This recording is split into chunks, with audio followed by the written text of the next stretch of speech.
नमस्कार, महातवरी न्यूज में स्वागत है आपका। मैं हूं आपके साथ सोनम। खबर ग्वालियर से है। ईवीएम को लेकर कांग्रेस के न्याय पत्र के बिंदु से प्रशांत भूषण पूरी तरह सहमत नहीं।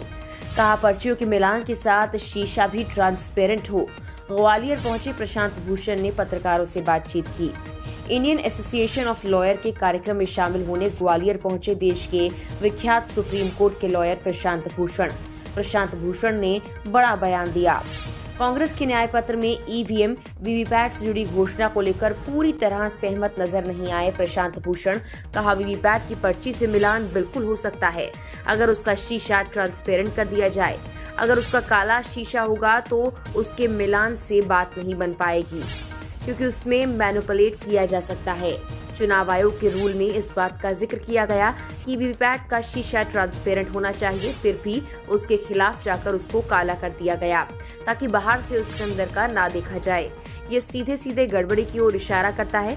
प्रशांत भूषण ने विपक्षी नेताओं द्वारा ईवीएम पर खड़े किए जा रहे सवालों का समर्थन करते हुए कहा, इस मामले को लेकर सुप्रीम कोर्ट में पिटीशन फाइल की गई जो पेंडिंग है।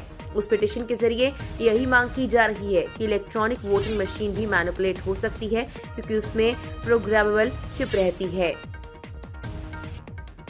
और वीवीपैट भी मैनिपुलेट हो सकती है क्योंकि उसमें प्रोग्राम चिप होती है। उसका शीशा ट्रांसपेरेंट था पहले, अब उसे ब्लैक किया गया। 2017 के बाद इसे काला कर दिया गया, जिससे बाहर से अंदर कुछ नहीं देख पाते जब तक अंदर का बल्ब ना जले, और बल्ब भी सिर्फ 7 सेकंड के लिए जलता है।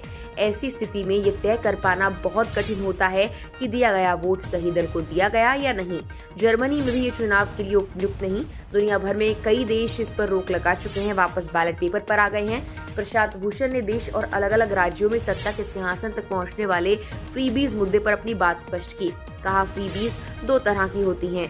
पहले वो जो वास्तविकता में गरीब लोगों को दी जाती हैं। दूसरी फ्रीबीज होती जो सिर्फ दिखावे के लिए चुनाव से पहले दी जाती हैं।